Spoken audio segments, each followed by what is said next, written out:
present here. I am Krishna Priya Harsh, your host for the day, and I welcome you all on behalf of Burlington, India. And I welcome you all to this evening that's full of music, symphonies, and rhythm. Ladies and gentlemen, before I start this event, I would really like to tell you all that today that we are doing is not just an event for us. And I mean it from the bottom of my heart, and not just my heart, but from the entire team of Burlington, India, that this is the feeling of gratitude, it's the feeling of respect that we have, that materializes in the form of this event where we all gather together here. And we indeed have such a huge respect for all the educators and for all the leaders that we felt that this small event can bring all of us together and we can learn more about how you are creating such wonderful impact with the students. Ladies and gentlemen, for the past few years, India has seen great growth, from creating leaders to creating visionaries, singers, marketers, dancers, entrepreneurs. We name it and we have created everyone. They are on the biggest chart list, not just in India, but in the entire country and the world. And the reason is that they have developed some wonderful skill sets and values. However, we feel that every time there is a person or a student that makes us feel proud, we as educators feel so happy about them because we know that we have nourished them with our values of discipline. However, today this event is to ensure that all our students are star for us and we are proud of them. But today's event is for our real superheroes. Those superheroes who actually saw the vision to create such stars. Those superheroes who have helped us imbibe the value of discipline and passion in the young blood. Those superheroes who understand the real meaning of education. And those who have burned their midnight oils for the vision they saw for creating great future leaders. And so, today's event is dedicated to the creators of those stars, our real superheroes, our educators. Ladies and gentlemen, let's have a clap for you from my side, from the entire Burlington, India, and all your colleagues for creating such wonderful stars and creating this changing impact in this world. It makes me and our entire Burlington India team feel so honored and proud to host you all under one roof.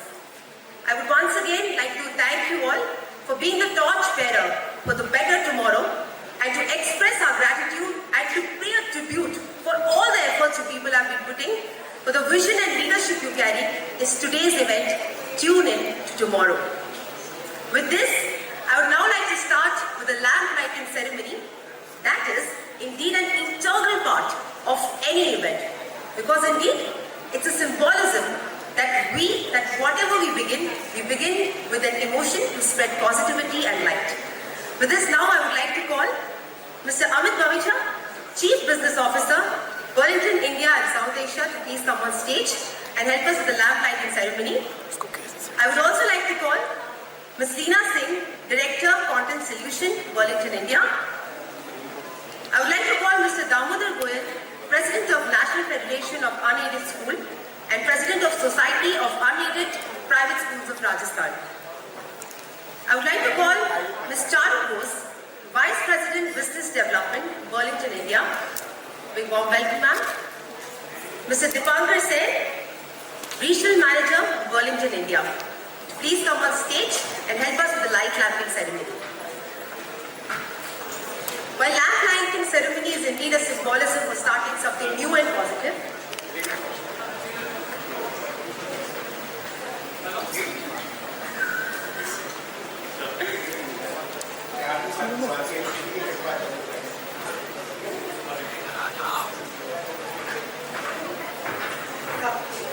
so while our dignitaries are going up with the lamp lighting ceremony, I would like to share a very wonderful stotram that I read somewhere. Thank you so much. That says, Shubham Karoti Kalyanam, Arogya Dhan Samprada, Shatru Buddhi Vinashaya, Deep Jyoti Namostute. That means I fold my hand before the light that brings prosperity, auspiciousness,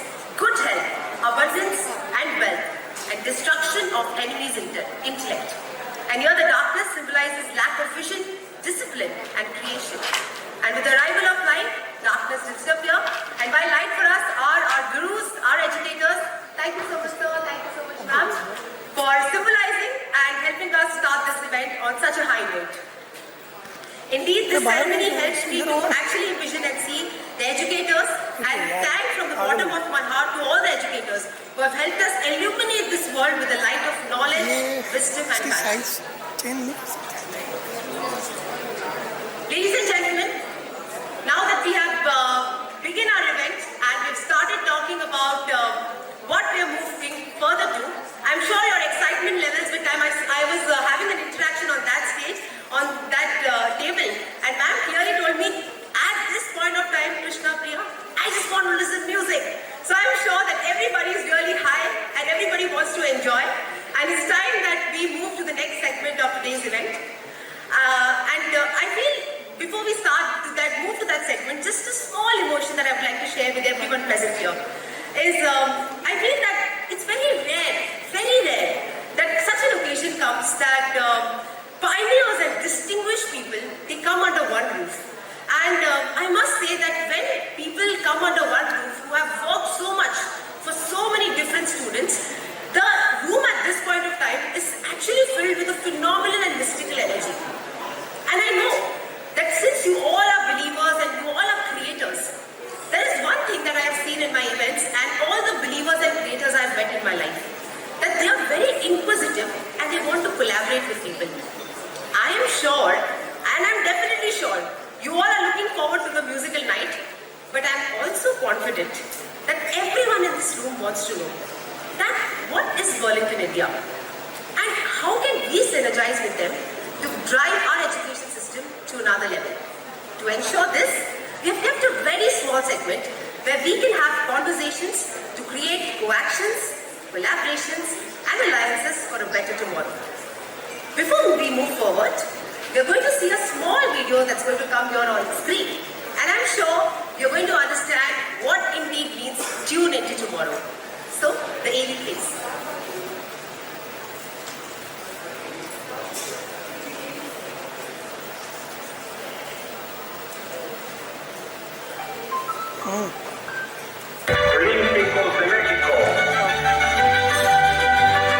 The Olympic high jump changed forever on October 20th, 1968.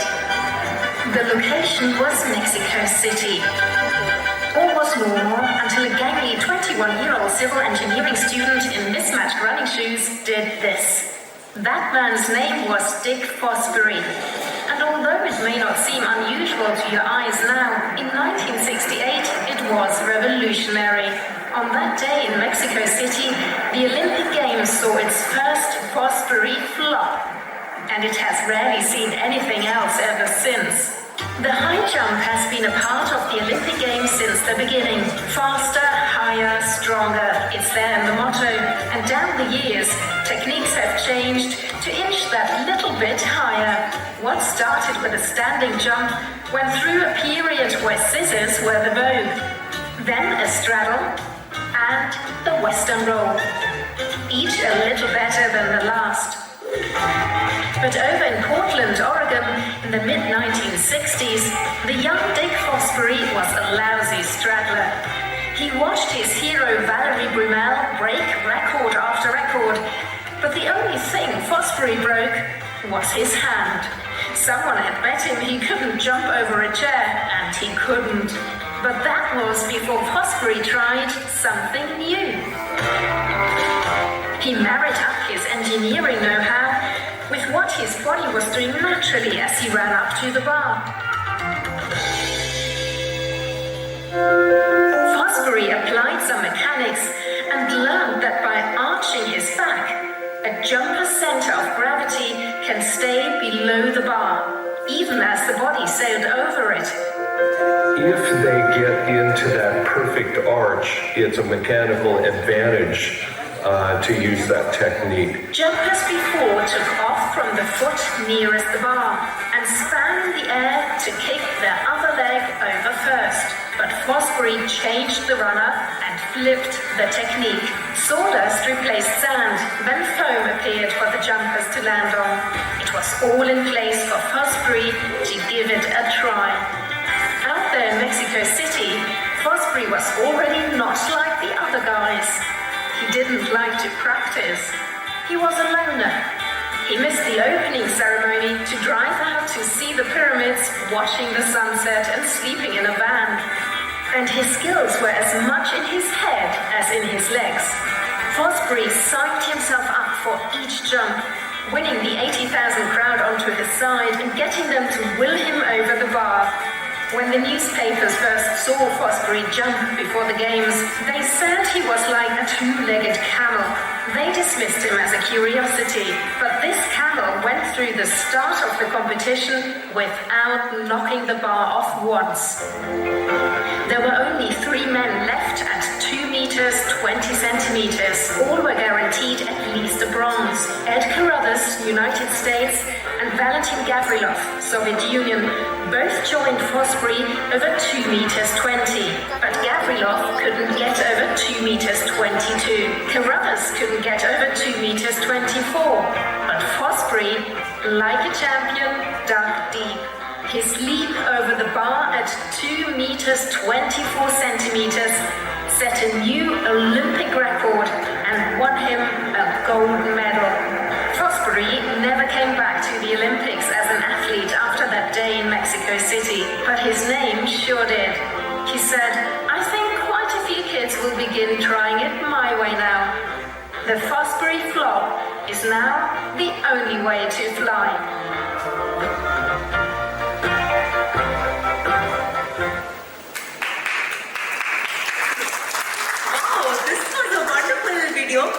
And I must say how wonderfully when we actually start doing things, we evolve in it and we learn how we can change for a better tomorrow. Indeed, it worked with Tune In with tomorrow. And to take this captivating conversation further, I would now like to call on stage Mr. Ratnesh Shah, who is the CEO of Burlington Group, India and South Asia. A man who has given new definitions to the values of passion, growth, dedication, and leadership. While I was seeing his profile, I know one thing, that he is a living example of the saying that patience, perseverance, and hard work can take you to different places. Mr. Ratnesh has worked with GE, Citibank, and he has been the managing director for Cambridge University Press India. He has 20 plus years of experience in telecom industry, banking industry, edtech and education sector. A believer, an achiever, and a man who finds success in empowering others. Ladies and gentlemen, let's give it up for Mr. Ratnesh Shah. A big warm welcome, sir. And next I would like to call on stage somebody who already inspired me while I was having a conversation, but I would officially want to invite him here. I would like to call Mr. Nick, who is the co-founder of Indogenius. He has been working in India for over a decade, teaching students from all around the world about innovations in India. Nick frequently visits at universities and conferences across the world. He has worked with clients including dozens of international universities, the Australian government, the European Commission, and the US Department. Mr. Nick, we want you to be on stage and let's have a clap for somebody who has already inspired us with his experience and energy and enthusiasm. Indeed, I'm going to look forward to this conversation. Thank you so much once again. Good evening. Can you hear me? Yes. Good evening, Rajasthan. Good evening, educators. Good evening and big round of applause for all of you. Thank you so much for taking out time. I know all of you are very busy and it is often in the conference the dilemma of managing your work and ensuring that you present in some of these events which people or organizations such as ours organize. This event specifically is for the educators, and can I have lights that side?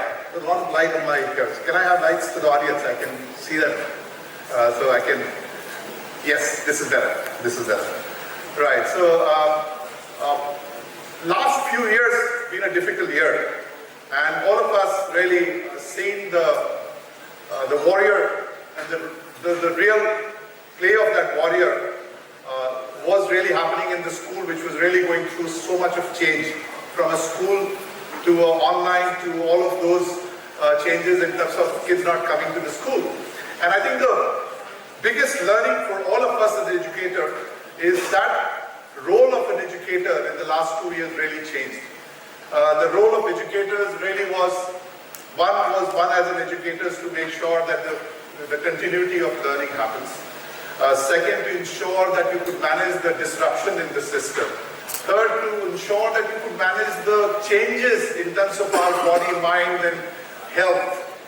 Our observation sitting on the side was the biggest learner or biggest disruptor in the whole time was the real educators who really brought in changes in terms of continuity of those institution and learning habits. While we hear the story of learning gap, but the fact of the matter was that you continued that learning and took the learning forward. Today we are here, me and Nick, my friend Nick here, to talk about legacy, right? And what's really the legacy of the station. And who am I to talk about legacy? Let me just tell you about myself. So some of what you see here is really what I have gone through. These are my institution. I have studied here. That gives me a little bit of legitimacy to have that conversation happening in what we call a Burlington corridor. The concept of corridor is really come out of the schools. And often in school we talk about the learning happens in corridor, where the kids are really outside and having interaction with the teachers. So Burlington corridor today here is really to ensure that we as educators spend some time, sharing our experience, sharing our learning through the difficult time. Now, what's the future? We're going to talk about future as well, but before we talk about future, it is also good to reflect back as to what's really what we all want to do together. Also today, we're going to, me and Nick will try making an effort to see that we can actually, the theme of the conference today, tune into tomorrow, try making an effort from our side that what is in the organization we're observing? What do we see as what's going from India to outside, what's coming from globe to India? What is it we are looking in terms of citizens of future? What is it which we're seeing as a transformation? So today we decided that the whole story of India to global and globe to India, my friend Nick, who joins me today, who has a huge experience in this space, to spend some time, and then we will take it forward in terms of our next set of other topics. So over to you, Nick. Thank you so much, Rajesh. Thanks for the introduction. When I was called up on stage, I was so inspired by that high jump video that I was walking here and I was thinking, shall I try and jump up onto the stage? I'm glad I didn't. I think I would have landed poorly. My dad, standing here in the centre, he actually was a very good high jumper, but he did the scissors kicks. He's pre-1968. Next to him are my grandparents, his parents. My grandparents, John and Margaret Booker, set up, like many of you in this room, a school. And their school in England, Knighton House, which is in Dorset, in the southwest of the country, is an absolutely amazing place. And you can see these very distinctive uniforms, the red dungarees. So my grandmother designed that nearly 70 years ago. And it's still part of the ethos of the company, of the school, and the values that my grandparents had are still with the teaching, the pedagogy, the way that the school is run like a large family, even though it's now one of the top schools, prep schools in the UK. So that's a little bit of the kind of heritage that I come from in terms of education. Now, for the last 10 years, sorry, this is from backwards. For the last 10 or 12 years, I have been bringing students from around the world to India, okay? So I know many of you are helping students who will eventually go on to study abroad, but I've been doing the reverse. I've been telling Brits, Americans, Australians, Europeans, Kiwis, that India is the place that they need to come and visit and come to learn it. And over 1,000 of those students, thank you. Quite right, quite right. And over 1,000 of those students have actually come here to Rajasthan. most of them to Jaipur and also to Udaipur and Jaipur. So here's a question for you. What do you think my students, so these are foreign students, come to Rajasthan to learn? Culture. Anything else? Diversity. Yes, so of course, culture and diversity. But your great state of Rajasthan has so much more to offer. So I believe, and we demonstrate through the time that our students spend here, that Rajasthan is a world leader in 6 different kinds of innovation. And I'm going to very quickly introduce them to you. Round of applause for Rajasthan, quite right. Okay, so here's the culture, here's the diversity. Here's the thing that probably most of the foreigners who are staying in this hotel are here to see. They're here to see the architecture, the heritage, okay? And this city is incomparable. Now, that design that you can see there is innovation. That has relevance to today. Those jali windows, as you all know, cool the air inside because of the breeze moving through them.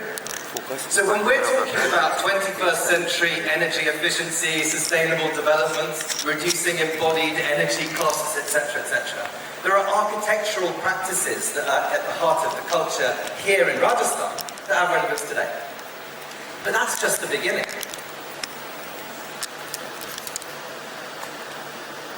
Frugal innovation is a word that you've probably heard of. Frugal and jugaad. Jugaad, I'm sure you've heard. Frugal is what is increasingly used to define jugaad. But it's essentially doing more with less. Yeah? So it's being able to have 80% of the features but at 20% of the cost. So an example of that could be, say, Akshaya Patra. So the kitchens in Akshaya Patra here in Jaipur, as there are in Burma and other parts of Rajasthan, feed hundreds of thousands of children every day. And in order to do that, they need incredible innovation.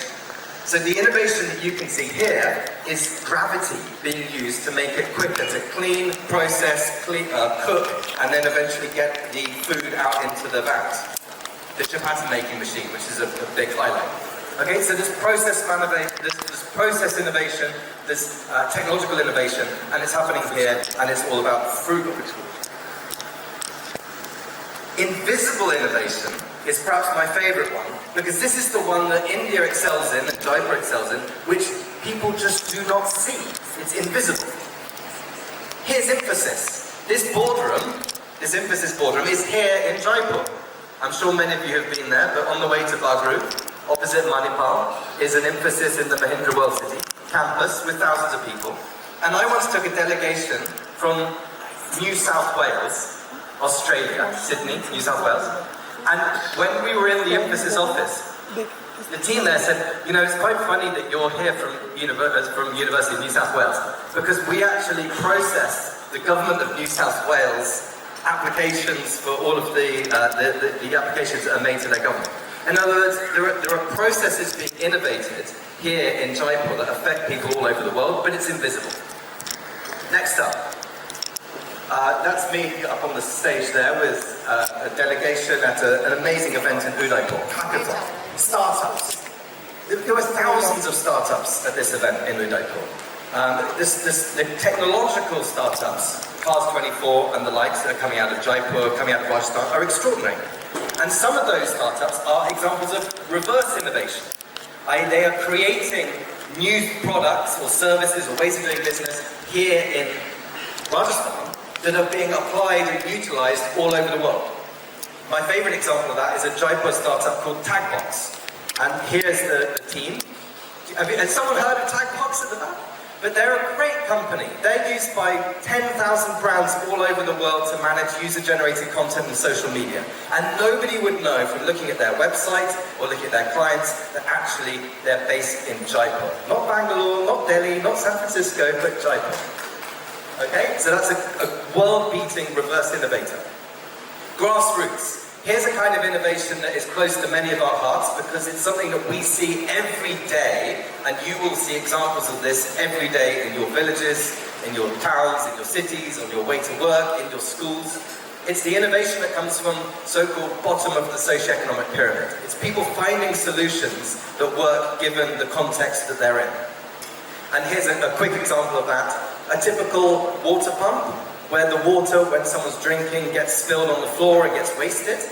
So by adding in a small tap for drinking and a wider one for filling buckets, and then by collecting the water at the bottom, you can not only save water, which obviously reduces cost, reduces waste, but you also collect the water so that birds and animals can then drink the excess rather than it being wasted.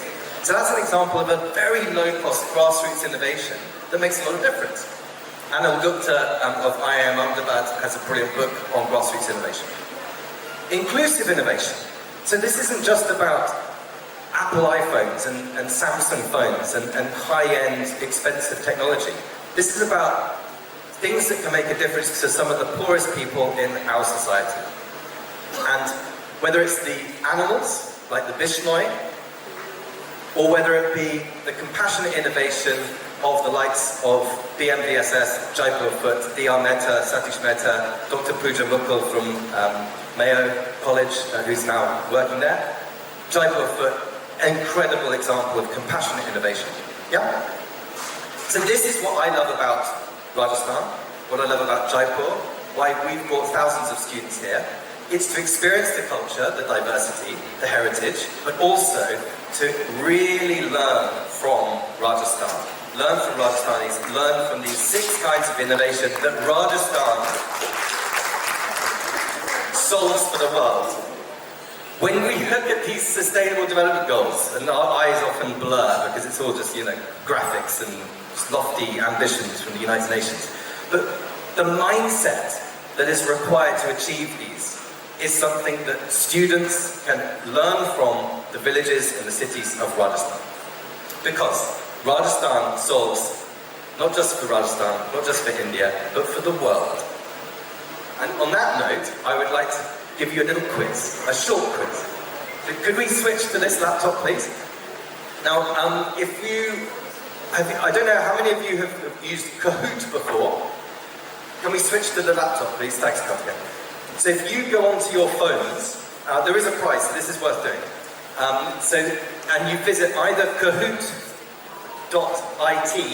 or download the app Kahoot. So if you get your phones out, you go into your web browser, type in kahoot.it, and then you can put in the PIN number 7285854. And once we've got a few players, we'll start this. So we're going to do a quick quiz based on Rajasthan innovation. And I may be, there we go, Bharat, brilliant. We've got the whole of India represented.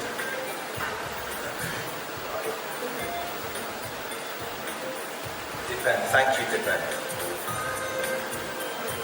Okay, I'm going to have to put the music up louder there. Dr. Sunita, thank you.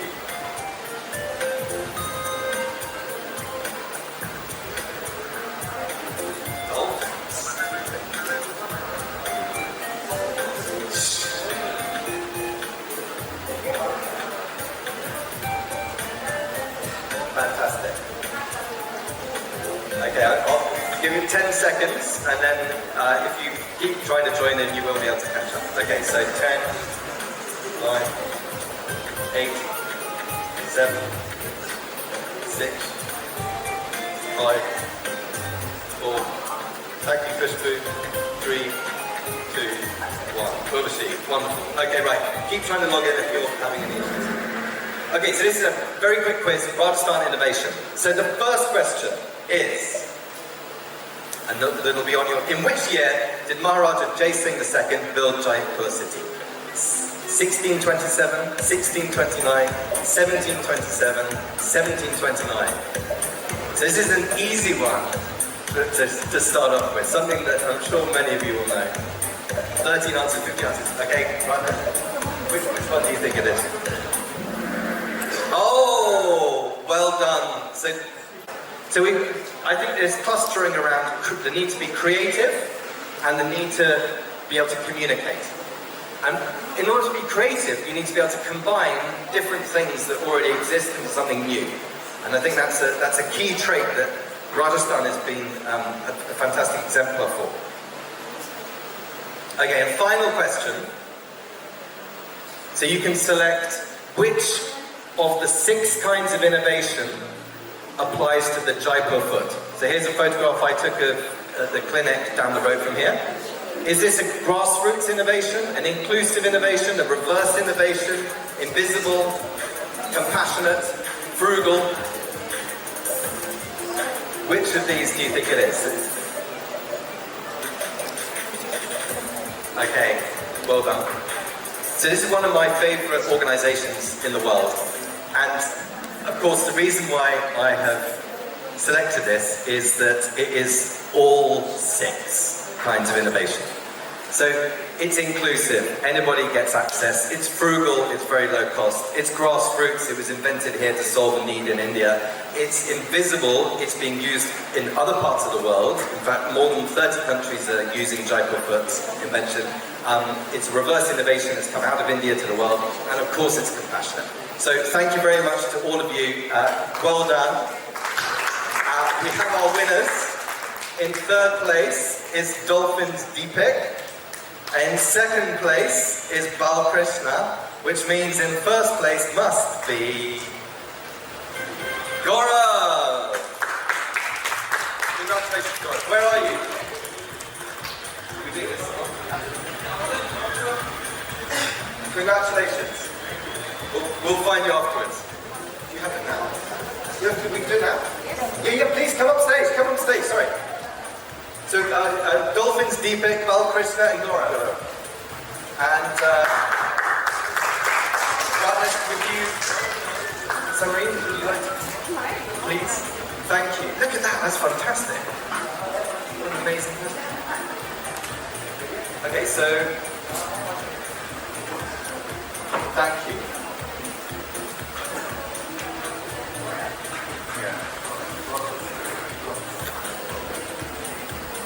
Okay, so our winner, Gaurav, congratulations.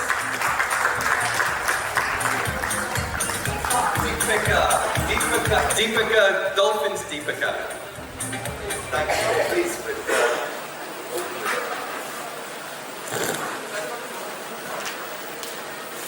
Thank you. Congratulations. Thank you very much. And Balkrishna.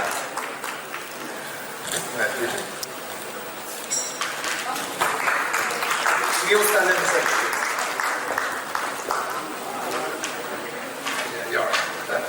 Okay, round of applause for our winners of the Rajasthan Innovation Quiz.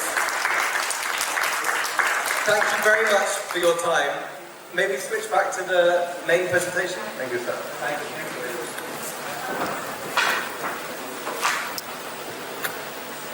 So that's how Rajasthan solves for the world.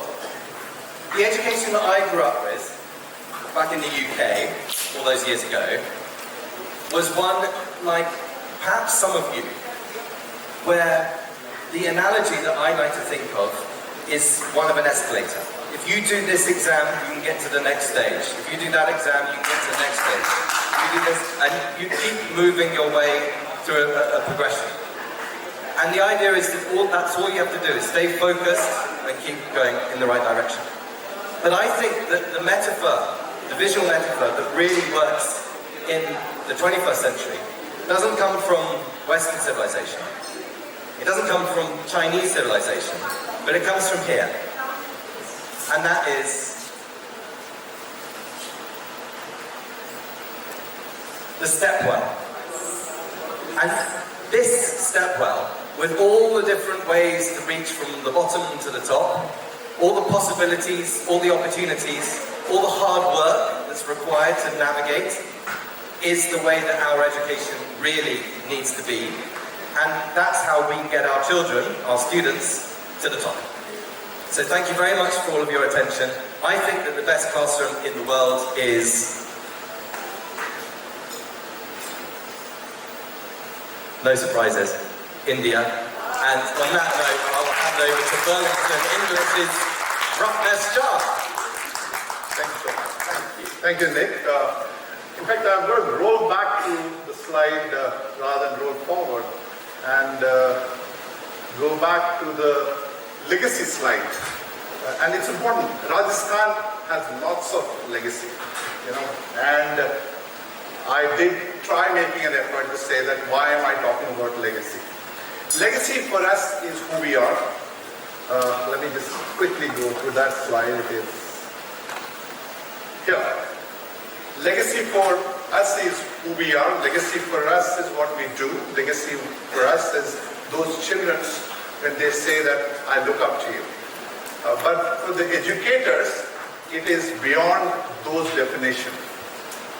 There is a definition, they say what you do today makes history, but the legacy creates also the future for those children who are looking up to you. There's somebody who's made that quote, but for us it is trust, it is compassion, it is belief, it is everything what you do. And I think I talked about roughly about 3 years we have gone through. Those are the words there were carrying us forward, right? The trust of parents that my children would not have that learning gap, right? Trust of those teachers to say that I will move through this difficult time, even if that four walls of education and the campus not there. Trust of educators to say that I have my teachers who I believe would actually carry on the class whether the classroom is there or not. You remember those Zoom, Team, Microsoft, all of that was really happening. Initially we did not know. But I must give it to the educators for a fast-forward learning. We have never seen this kind of thing happen. In the past we were talking about digital innovation, IT, all of that, those really. And we used to have discussion with the educators, teachers, as to what are these things mean for you. And often all of these was sitting, and for all educators, sitting somewhere here. Suddenly it became mainstream. And the teachers' learning was so fast, or educators' learning was so fast that it did not see as a disruption. So legacy has that importance. For that being from Rajasthan, one that is really represents that legacy. We have lots of name of the Jaipur city itself, with those is really known for legacy. People from world come here. But for educators, it is trust, it is compassion, it is really the future which you're setting in. And therefore, I tried making that effort of, let me move forward from here.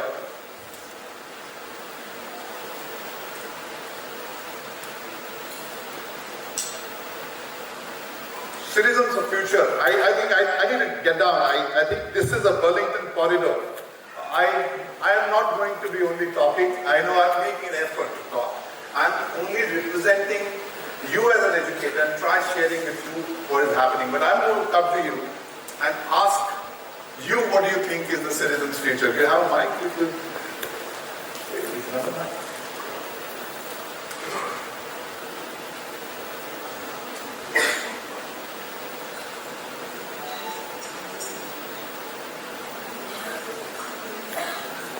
I'm in the center of the room and I'm posing this question straight to Group Captain here.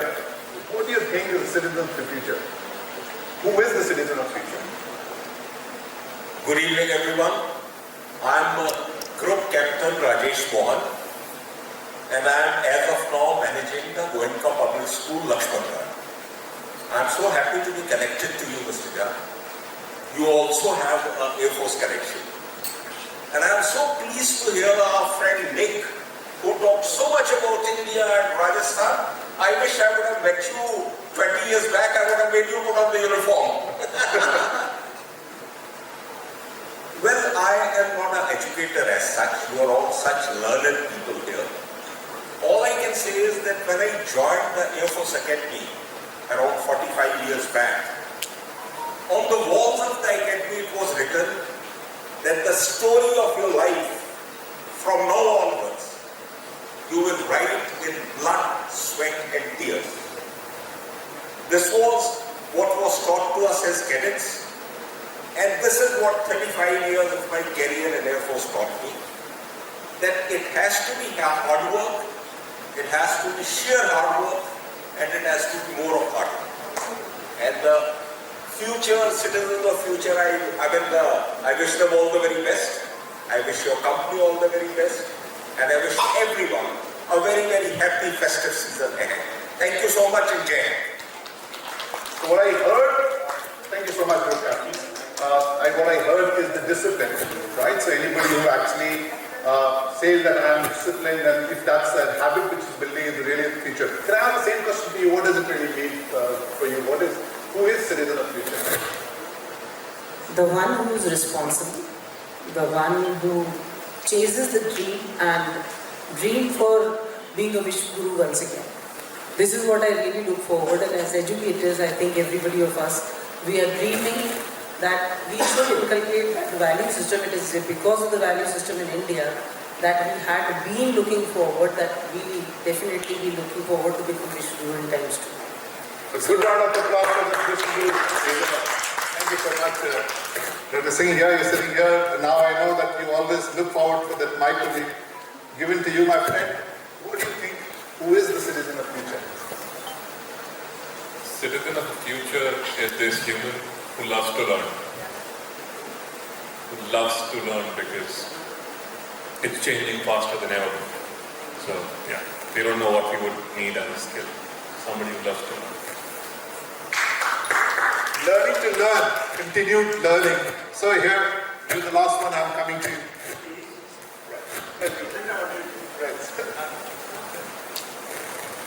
We are sitting with Mr. Dharma Singh Unija, who is owner of Noble Schools, Uchamon City, and his president awarded Mr. Dharma Singh Unija. Please. Thank you so much, sir. Thank you so much. I think we've been very patiently listening to these words, discipline, anybody who wants to learn, learning to learn, which we really talk about. And I think clearly which gives us to make some of what I wanted to share with you is to what is really happening, as we see what's. Let me share some of our, I don't know whether you, yes.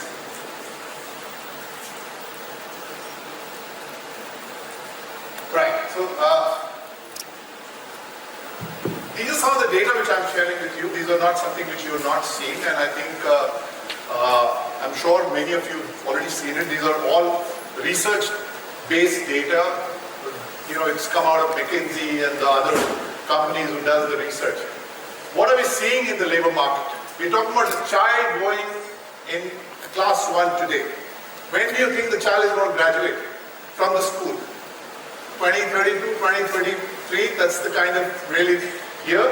So what's really happening in the labor market now?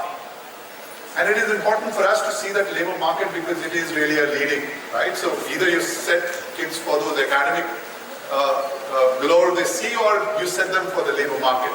I'm trying to share with you some data. The labor market suggests that anything which is routine, anything which is algorithmic, can be replaced by algorithm, is getting replaced. So you see the graph here, it's a little dated graph. The routines are getting replaced, and anything which is manual getting replaced, right? Machine is replacing, and that's happening as you and I speak. So that's one clear, set of data which we're seeing, which means the learning of today's child, which is a leading learning which we're giving, also need to change. And we've seen that in the last couple of years, right? Our learning accelerated, right? Our learning of digital things really went, at an acceleration pace we've never seen in the past. We see our children today dealing with the technology that they have never been, while we were growing up, never seen. That we're not there. Some of these things are not there at all.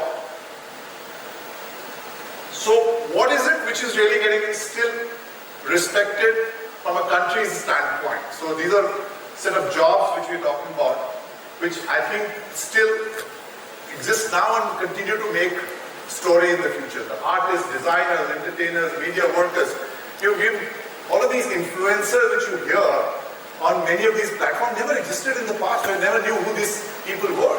Suddenly this comes in and you see some of those influencers are the real ones making, narrative for us. So these are the guys who really still making it and will continue to make those in the national job. This is something which is true for India. The IT, computer science, that will continue to grow. That's who we are. So it's not a surprise that if you see a graph of India at 129%, it is really what we are. Still the Infosys or the TCSs or the Wipros of the world kind of ruling this space, and it will be continued to be staying there. This is the most interesting graph. A good round of applause for some of whom have done the research to reflect the educators, the empathy, the human intelligence, right, is not going anywhere. You demonstrated that in the COVID times. So therefore, if anybody has to be worried, people sitting outside need to be worried. Anybody who is in this room really need to hone that and make it better. Clearly it says that once again a big round of applause for educators to really make it a great story. India continue to lead. So India's story, when Nick was talking about globe to India, India to globe, we are the country who are going to be exporting skills. You know, only yesterday I was writing an article, and this is going to be, there was Times of India article, and I was doing a bit of a research. And you know what struck me is the number of students going outside from this country and the exams which they are writing. And I think I have a colleague from IDP here sitting, she knows that that graph is actually at increase. So people can say that, you know, kids are going out. Why is that? It is not the kids going out, it is that you are exporting skills to the world. And some of these teachers, educators, artists are the ones who are going to go from this country. And you should not be surprised that if you're visiting outside of India, you will meet them and see them doing a real good work. So it's no more only those Sundar Pichai or Satya Nadella. They are people from here who are also going to make impact in the future. This is no surprise. India is still going to be a manufacturing. It still need to see a lot of manufacturing happening. Therefore, a country like India and Mexico exist here is really not a surprise for us. We will still have these skills needed. So this is before I go next and talk about what is catalyzing this transformation, I just want to leave you with this very humble picture that what do we require as a skills if the machine is making an impact? What is that human aspect which is required here? And which is why this Burlington corridor, our discussion in the corridor is important. Why we have educators here. We want to make it very live. We want to make sure that our music evening is really a music evening rather than giving a lot of yarn.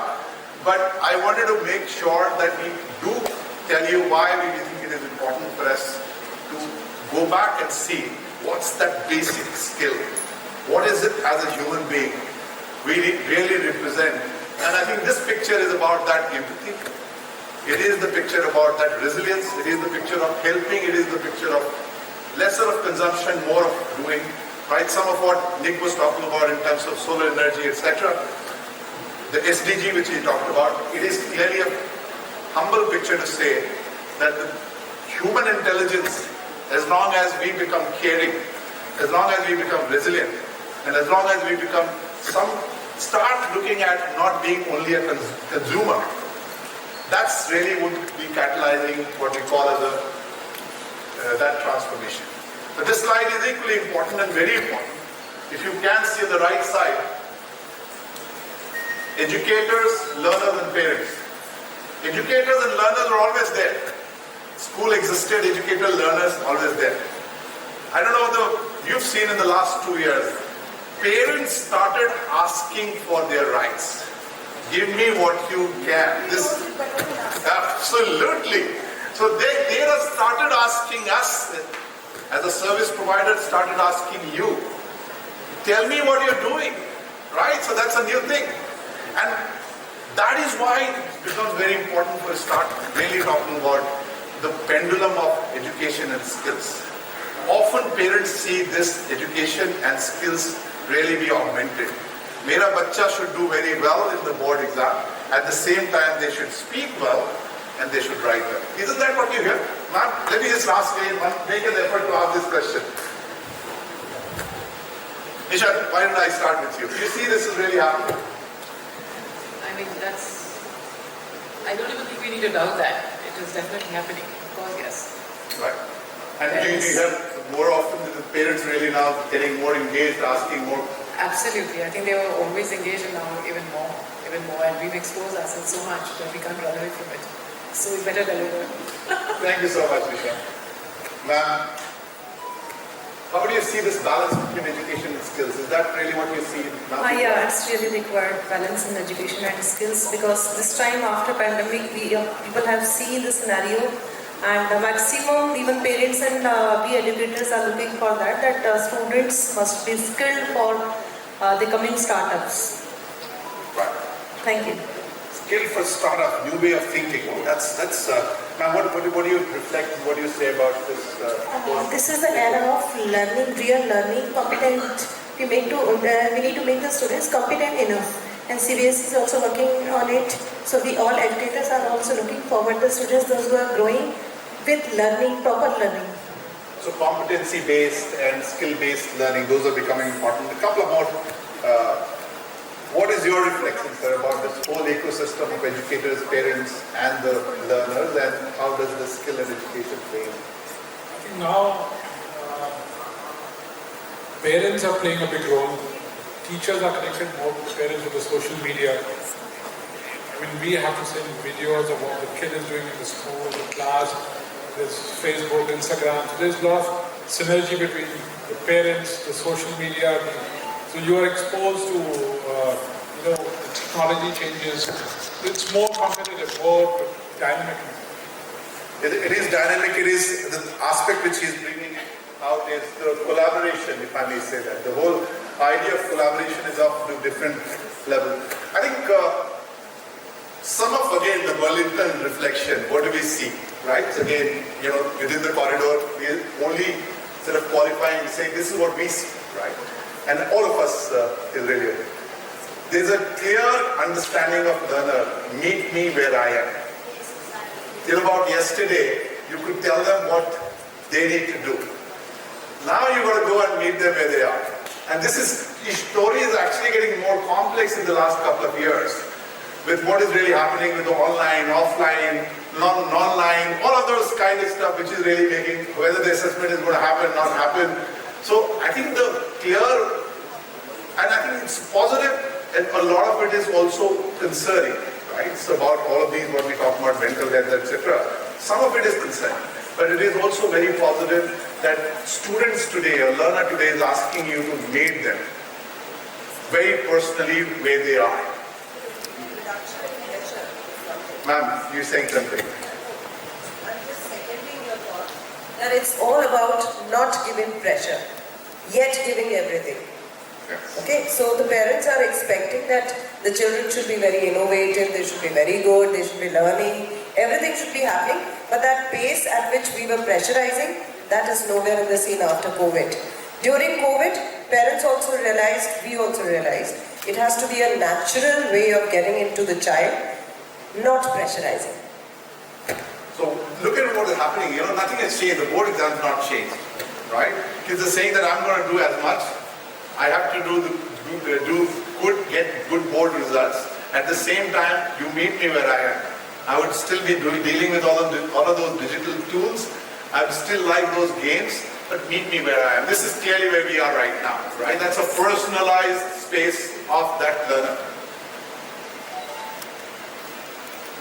This is a favorite slide of mine. I think this is the most, every time I have my presentation on the discussion, the teacher empowerment, and I think sometimes we struggle because many of times it's really not seen in the way it fits into a structure of a real need of whether school or ecosystem. And what I'm saying is, in the time when the learners need of that personalization happening, how is that teacher who only has 40 minutes or 35 minutes going to change? Unless you do not either free the teacher with the time or give them more and more training and reskilling and new ideas and new ways of dealing with it. So much happening. The understanding the mind, understanding technology, psychology, society changing, barrage of thinking in terms of all those Google sort of classroom or Microsoft team or Zoom, all technology, and then on top of it, other aspects coming in. That 35 minutes is not enough.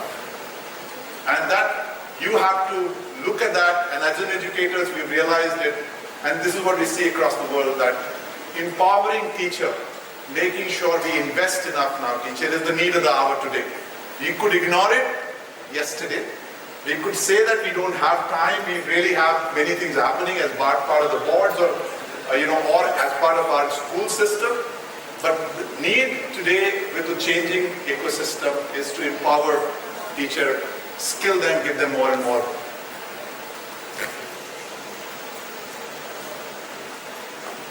You can't ignore this. Engaging parents, you cannot say this. They're a very important part of that sort of, stakeholders. They're asking you, give me what I'm asking you to give, right? So I need to know. I need to know is an answer. You need to give it to them. You can't ignore it. You can ignore it by today, but tomorrow, they're also started doing research. It's what's happening in the classroom, what's happening in the subject. So they are becoming even more empowered in terms of getting close.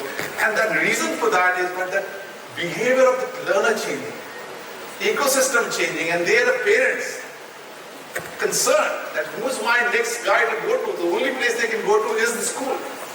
And therefore, they're actually becoming more and more. So how are you engaging them? Do you have a tool to engage them? Do you have something which you can really make sure that they are become an advocate in the COVID time? If you, and I think we have a lot of friends here talking about the fees issue, right? So the parents' fee issue, right? There were schools saying that I have no problem. Everything is fine. I said, how is that possible? They said, I have an excellent, or every teacher in my school, an excellent rapport with parents. And when this discussion came in, they actually came forward and said, learning should not stop, right? And certainly the school gained from that. So the engagement quotient, wherever you was higher, there was a lesser problem. Wherever the engagement quotient was lesser, there were more problems. That's what we heard. And again, I'm qualifying and saying that this is all our set of observation, and each of us have the observation of our. This is again important. See, as somebody who's sitting outside the ecosystem of education, there are a lot of partners come to you, right, and say, I'm going to be your partner. Now the partner story is not to start and take few steps and stop there. Partner needs to travel the way that envelope in the old days used to have stamp. Unless I do not deliver the envelope, my stamp would be there. Unless there is a change not happening, unless I don't demonstrate there is a real tangible change in your school or the skills really happening, that partnership is really, off for that period. So that's another thing which is really what we have seen. So with all of this story and, fully aware of the fact that the evening is for the music, to the tribute, I do not really want to I want to leave you with these three thoughts. As I said, this is what is changing. This is what you see. Meet them where they are. Empower teacher, engage parents.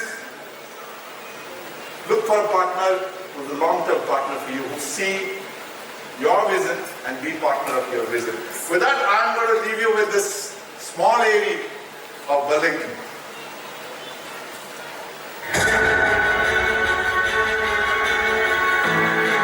The seed of a global wave pertaining to the impact of English language proficiency was sown over 4 decades ago.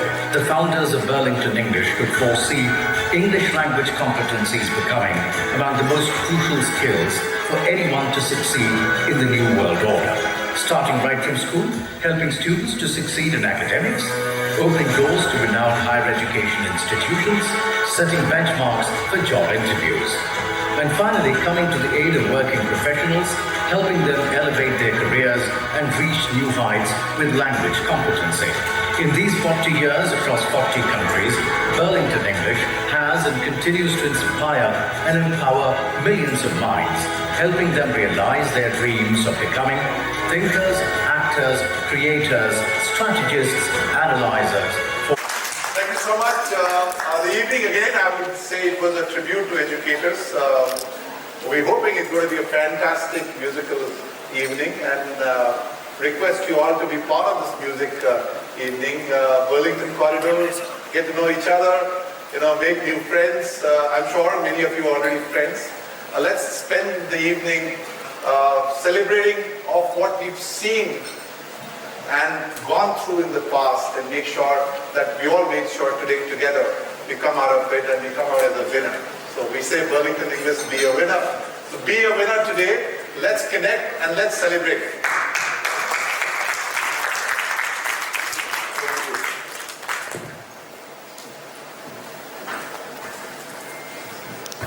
And I must say that he started with a very a line that said legacy. And I must say that we have our different definitions for legacy, and I love what he said, that for him, and I'm sure for all of us when we are educators and we're trying to create something wonderful in life, for all of us, legacy is trust, compassion and belief. So thank you so much to Mr. Ratnesh and to Mr. Nick Muka for actually creating such a wonderful energy, for letting us know that we can bring synergies together to ensure that today where our students are, how we can take them one step, one notch higher. I love that one analogy where Mr. Nick shared that right now the education system has changed, and it's actually stepwise, which so wonderfully depicts what actually education system has changed. So thank you so much for sharing it. And ladies and gentlemen, thank you so much for being such an enthusiastic audience. I love those audience who interact, have a smile on their face, and they still want to ask more questions. And I'm sure your heart still asks, where is the music? And well, now is the time the music is going to set up. I am also very high on my energy. And while the music is getting set up, we are going to have a lot of conversations. And a small request to you all, that you all have got a kit, and in that kit, there is an orange form. So meanwhile, when the setting up is happening, you all can take out the form, and you all can read the form, fill up the form. That form is about when you would like to schedule a meeting with Burlington, India, and you would like to have a demonstration for the product.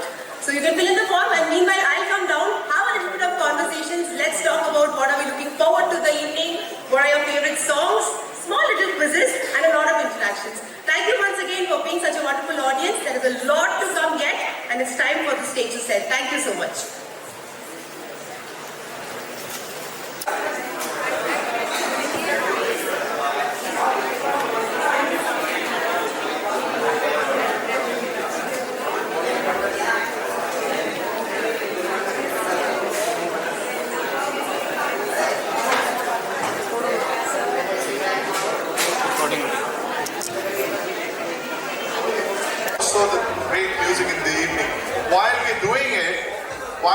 We are ice breaking and we're still talking.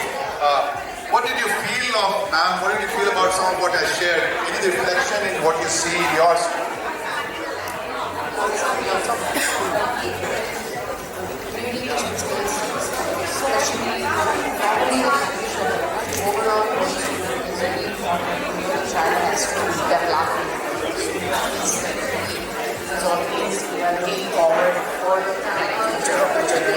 You have to stay still in your mind what is this? They cannot catch the things which they actually deserve for.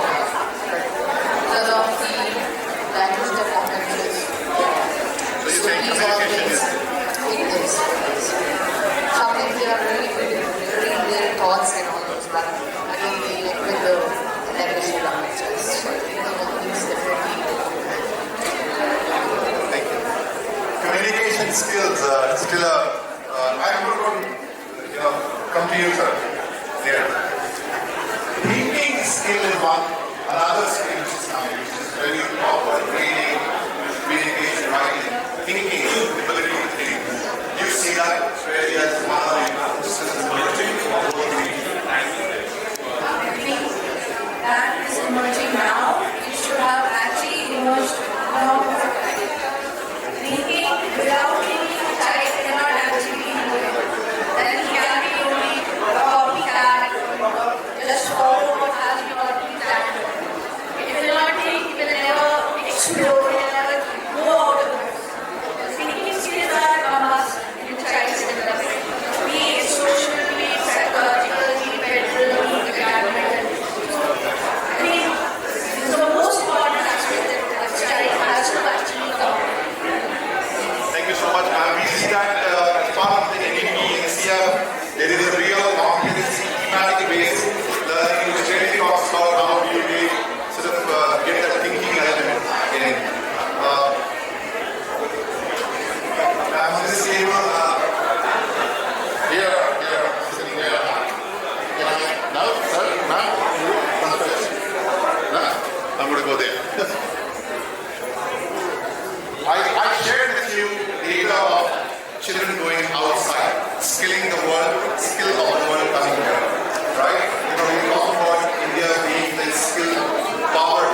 getting undergrad education in India and then going for specialized education abroad.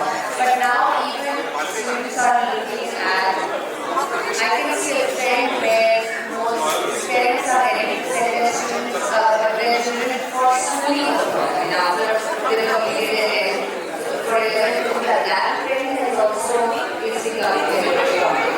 But undergraduate last few years, I think the percentage of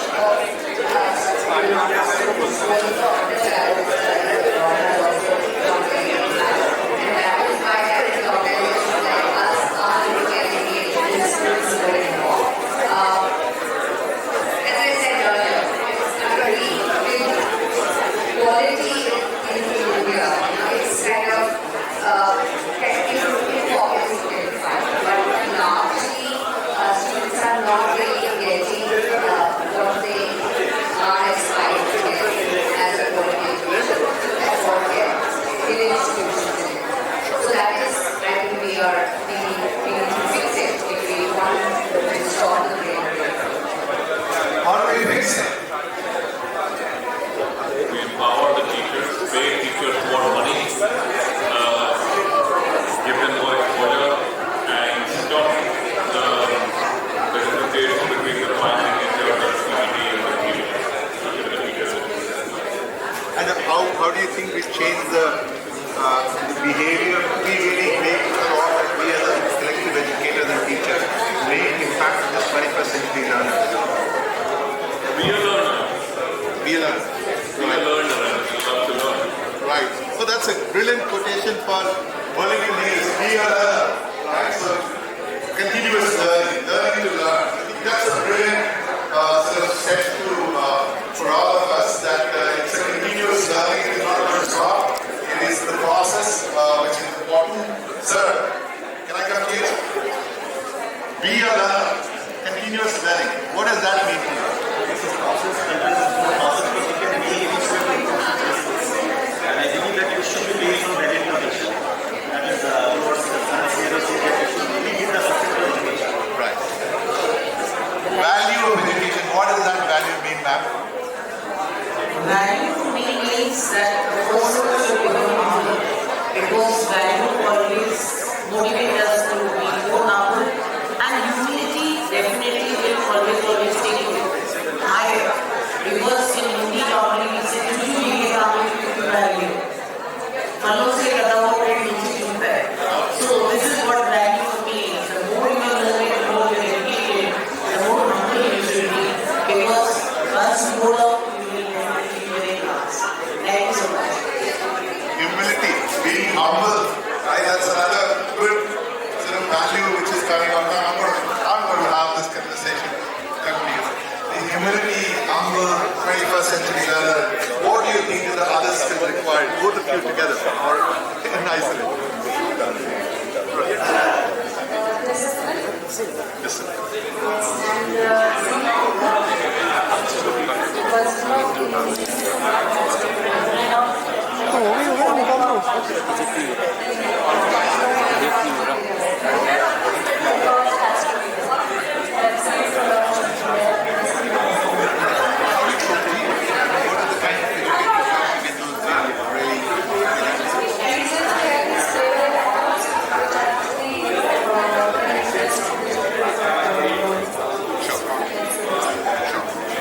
But that's a brilliant point. That how do you really ensure that your passion is for the another other thing which we talk about discipline habits. There's a very famous book called Atomic Habits by James Clear to be able to do that.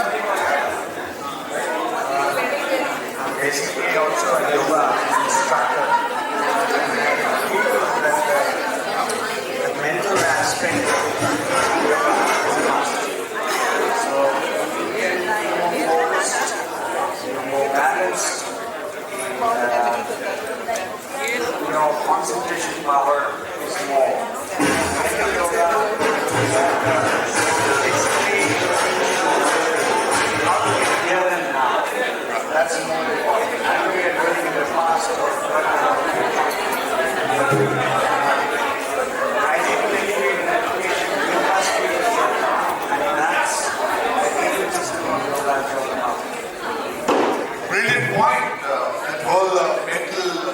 side is a very important part of it, and how you be now and here, right?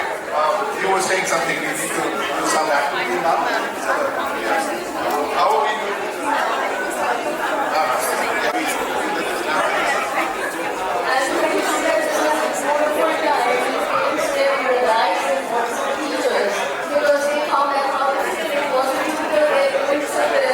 Yes, yes, yes. So that was wonderful that they saved my life and how hardworking, how innovative, how patient the teachers are with their kids which they would have wanted to be for 2 years ago.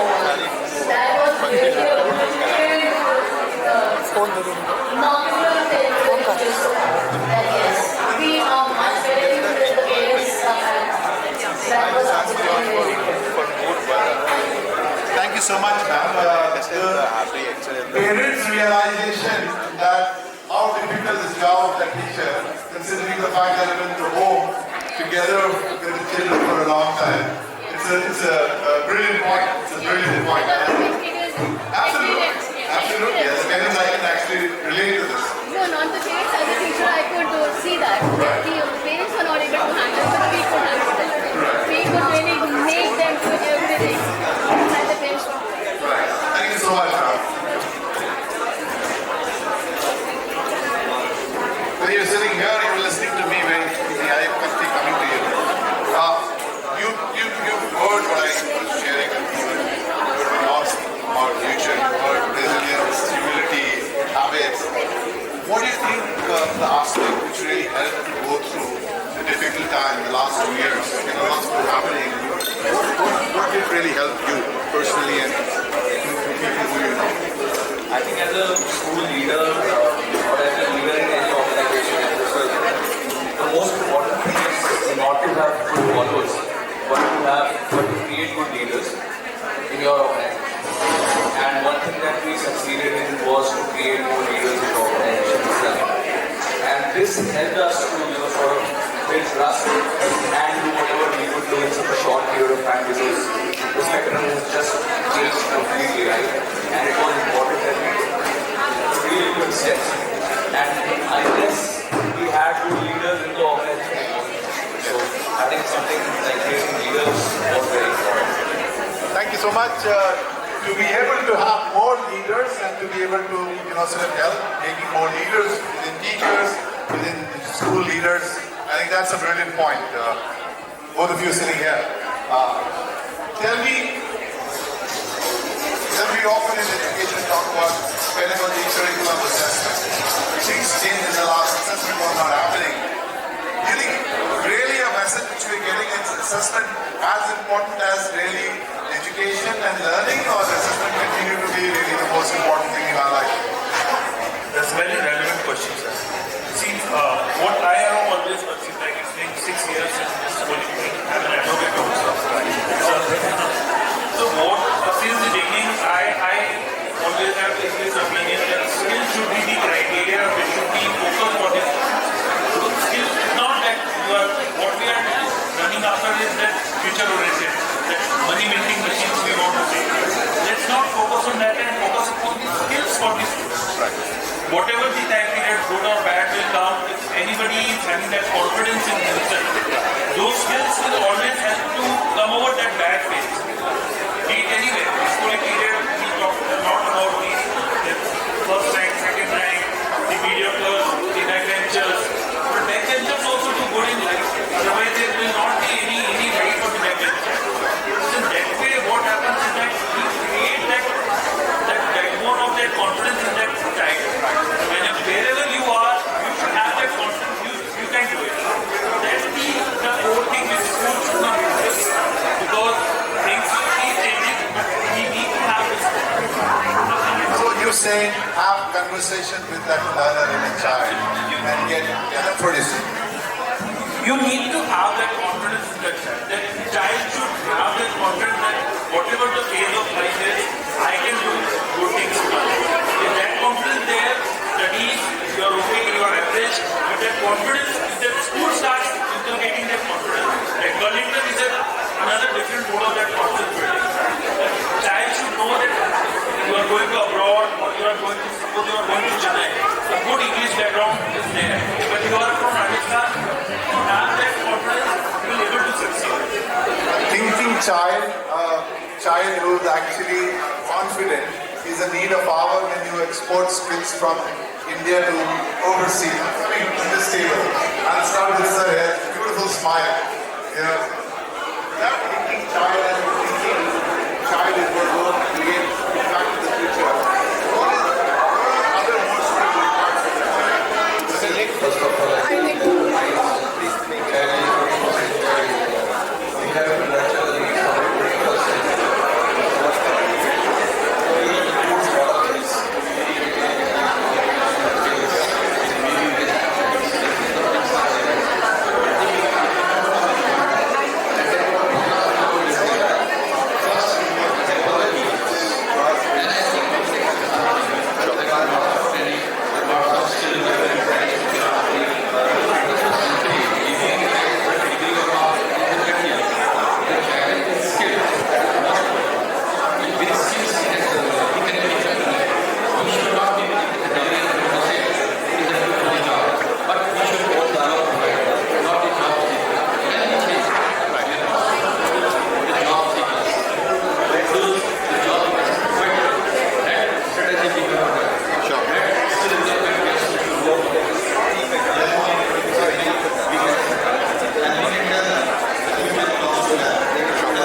point. I think it's an outstanding point for the 21st century. And ma'am, you wanted to share something?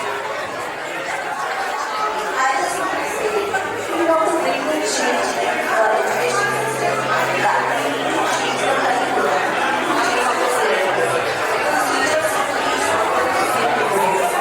so we need to change something. We need to make some changes in the book. For example, whatever new things have happened these days. Do you think thematic, their contemporary, now and here, give them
I'm saying thinking skill, I am saying really the ability to debate and put arguments, some of those skills that you want to show. I actually wanted to say that it's basically the concern, and we should be concerned with the concern.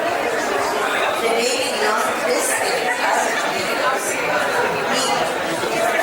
first thing is we have to learn this thing.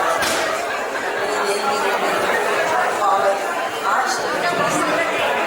So that's a concern, It's really, today I need it as empathy, I need it as anything. But in this child today, initially when you started your conversation, you had a question for everybody.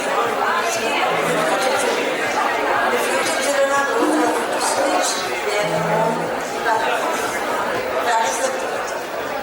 And then you came on to build the grassroots. That is not what was it all. Because when they are able to switch their own platforms, that is where they will be taking the one of the countries in the world. That's the truth. That is where you have to build your own platform. His language is going to be his main job because language is like expressing voice. So then there is a language and then there's the mix, right? So we are able to tie all those things together. I think we are really reaching the corridor.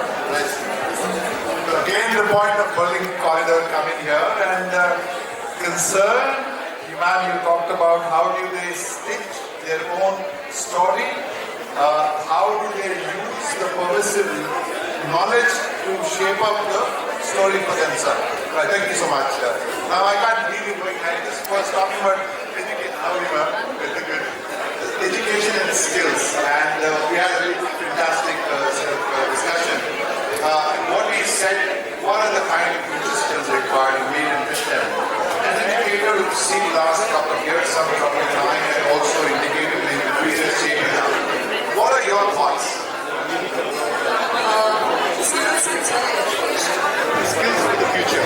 Skills for the future possible.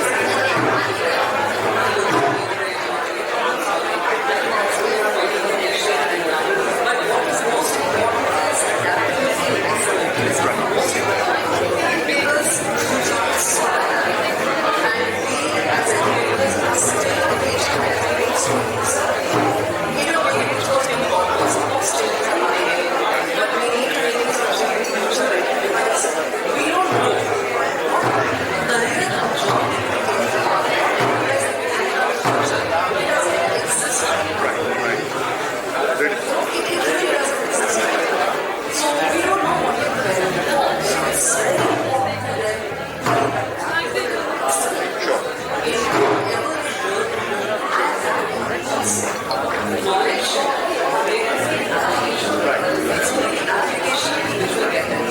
Absolutely. It is the application, it is the ability to say that I'm ready to learn new things and be adaptive about it. It's a brilliant point apart from the other 20% instances. Thank you so much for coming back and I'm very glad you're here. I know you had tried some other equipment, but I'm glad you're here. Thank you so much. This table, I'm come to you, sir. I have one question, the second question. So adaptability. See, knowledge is pervasive. See, you see that a lot of knowledge there exists, right? Or anybody can get that knowledge, right? And what we see, the future is not clear. What's that future of the class 1 children? One or two skills, or one or two things or attributes which you see for that class 1, class 2 children today, for us to be able to share all the time. And show a token of appreciation for all the art and all the wonderful contribution you have been making to the culture and to the music industry. Mr. Swaroop Khan!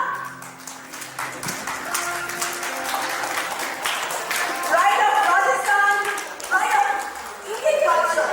His voice indeed nourishes your soul and takes to the wonderful memories of Elvis.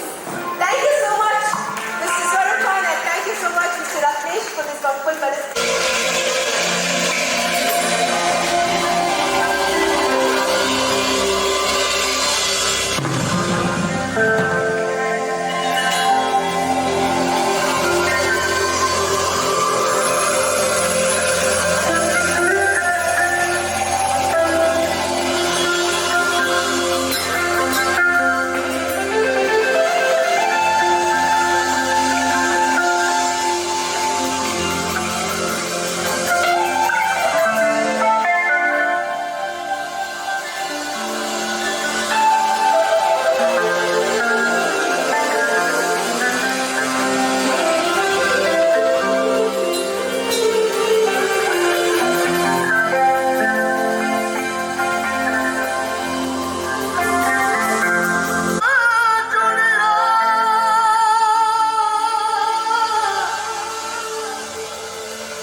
जितने भी जो लोग हैं, महान लोग हैं, उन सबको कि उन्होंने स्टडी और म्यूजिक को मिलाया आज। बहुत बहुत शुक्रिया आप सबका। ये दोस्ती बहुत महान दोस्ती, क्योंकि आप लोग सब महान हैं मेरी नज़र में, क्योंकि आप लोगों की वजह से हमारा देश आज तरक्की कर रहा है। आप लोगों ने जो जिन लोगों की लाइफ बनाई है, जो स्टडी करा के, और सभी प्रिंसिपल्स और हमारे पधारे हुए सभी डायरेक्टर्स और जितने भी महान लोग यहाँ हस्तियाँ पधारे हैं, उन सबका मैं, चेयरमैन वगैरह जितने भी लोग हैं, उन सबका मैं तहे दिल से स्वागत करता हूँ। और सच में बहुत ज़्यादा आज खुश हूँ, क्योंकि म्यूज़िक एक अपने आप में बहुत बड़ी चीज़ है, और उसके अपोजिट तो स्टडी तो बहुत ज़रूरी है। स्टडी तो उससे भी ज़्यादा बहुत ज़रूरी है, मुझे ऐसा लगता है। तो आप लोगों ने ये जो रिश्ता निभाया है कि स्टडी भी करेंगे, हम लाइव भी चाहिए, लेकिन म्यूज़िक भी सुनेंगे, तो हम जैसे आर्टिस्ट जब आप जैसे महान लोगों से मिलते तो बहुत खुशी होती है। तो thank you so much once again everyone, आप लोग यहाँ पे आए हो और मुझे याद किया। सो आप सबके लिए अभी थोड़ा सूफियाना माहौल राजस्थानी और ये फ्यूज़न का आपने समझा हुआ था, कुछ वर्जन सुना, थोड़ा सूफियाना माहौल होगा। उसके बाद फिर हम राजस्थान में ही राजस्थानी कल्चर को जगाएंगे और इस शानदार इवनिंग को हम और जश्न मनाएंगे। Thank you everyone.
कुछ लोग इतने इम्पोर्टेंट होते हैं जिनसे हम बहुत प्यार करते हैं, तो ये गाना उन सबके लिए जिनको भी आप मिस कर रहे हैं।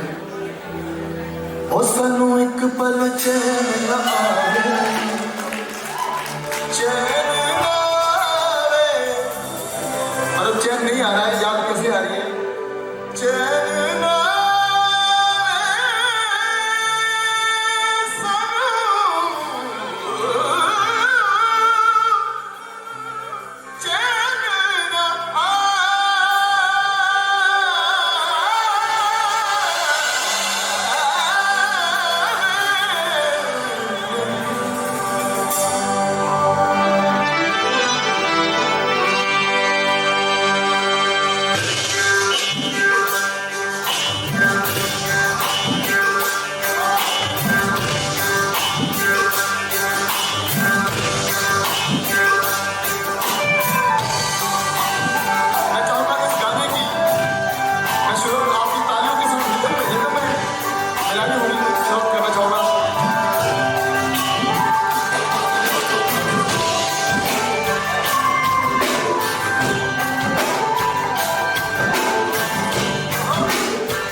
सकता है, बिल्कुल यादें आती होंगी, मुझे पता है। साथियों